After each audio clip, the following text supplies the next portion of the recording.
ان تمام چیزوں کے جابر ابن حیان نے دریافت کیا. ان تمام چیزوں کو جابر ابن حیان نے دریافت کیا. جابر کے بارے میں کہا جاتا ہے کہ ان کا گھر سائنس کا روم یعنی لیبارٹری بنا ہوا تھا. محمد ابن موسیٰ خوارزمی ریاضی کے ماہر اور الجبرا کے موجد ہیں. آج بھی یونیورسٹیوں میں پی ایچ ڈی کی ڈگری کے لیے انہی کے طریقے پر عمل کیا جاتا ہے. علم ریاضی پر انہوں نے 2 کتابیں لکھی, علم الحساب اور الجبرا والقبالہ. یہ کتابیں علم ریاضی پر دنیا کی پہلی تصنیف شمار کی جاتی ہیں اور الجبرا کے فن میں بنیادی حیثیت رکھتی ہیں. خوارزمی کی یہ کتابیں جب یورپ پہنچی تو یورپ کے دانشوروں کی آنکھیں کھلی کی کھلی رہ گئیں.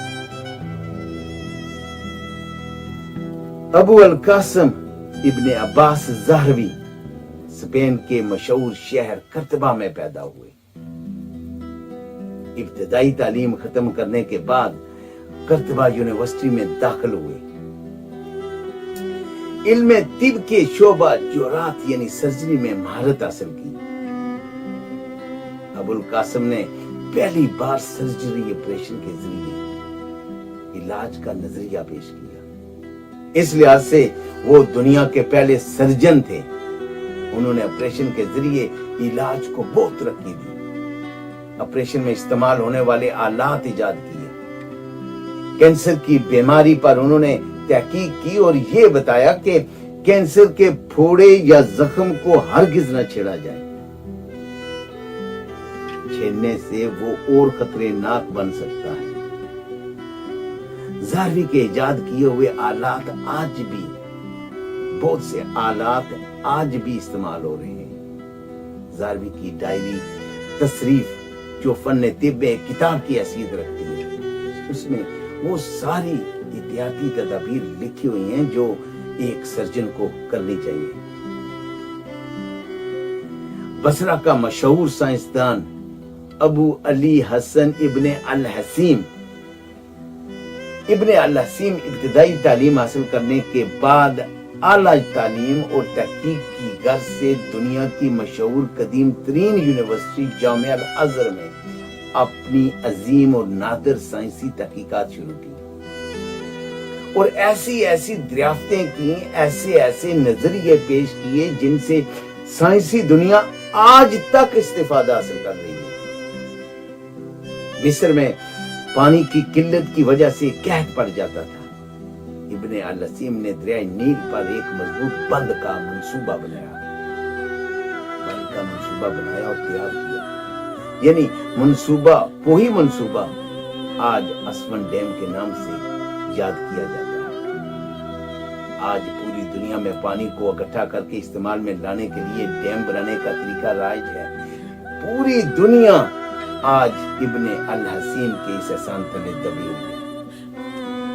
آنکھوں کی روشنی کے متعلق قدیم سائنسدانوں کی یہ تحقیق تھی کہ آنکھوں سے روشنی کی شعاعیں نکلتی ہیں اور جس چیز پر پڑتی ہیں وہ چیز ہمیں نظر آتی ہے. لیکن ابن الحسیم نے سابقہ تحقیق کو رد کرتے ہوئے یہ نظریہ پیش کیا کہ روشنی آنکھوں سے نہیں بلکہ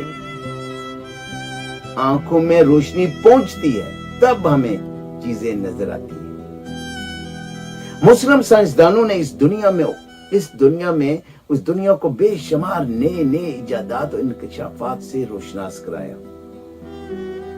مگر متعصب یورپین سائنسدانوں نے مسلم سائنسدانوں کے ایجادات میں تھوڑے بہت اضافے کر کے انہیں اپنی طرف منسوب کر لیا اور خود کو ان کا موجد گرداننے لگے. اس کی بے شمار مثالیں میں آپ کو دے سکتا ہوں.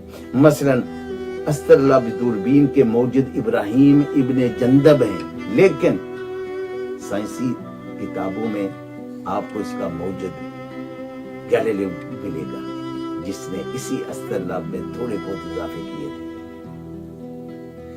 اسی طرح ہوائی جہاز کا سب سے پہلا نظریہ عباس ابن فرناس نے دیا تھا, مگر سائنس کی کتابوں میں ہوائی جہاز کا موجد رابرٹ برادران ہے, یعنی اولیور رابرٹ اور ولبر رابرٹ. مگر افسوس کی یہ بات ہے کہ ہم بعض مسلمان اور حسن نثار صاحب جیسے صاحب علم حضرات بھی اسی افسانے کو حقیقت سمجھ بیٹھے ہیں۔ ناظرین اکرام، ہماری کسی بات سے اگر کسی بہن بھائی کی دل آزاری ہوئی ہو تو ہم معذرت خواہ ہیں۔ جن ناظرین نے اپنے اس چینل کو سبسکرائب نہیں کیا، سبسکرائب کر لیں تاکہ آپ کا اور ہمارا رابطہ بحال رہے، اور بیل آئیکن کو بھی دبا دیں تاکہ ہماری ہر نئی آنے والی ویڈیو آپ تک بر وقت پہنچ سکے۔ کامنٹس میں ہماری حوصلہ افزائی اور رہنمائی فرمانے کا بہت بہت شکریہ۔ اگلے ویلاگ تک کے لیے ہمیں ہماری ٹیم اور اقرا پروڈکشن کو دیجیے اجازت۔ اپنا اپنے گرد و نواح کا خیال رکھیں، محبتیں اور خوشیاں بانٹتے رہیں، شاد رہیں، آباد رہیں۔ پاک فوج زندہ باد، پاکستان پائندہ باد۔ اللہ نگہبان۔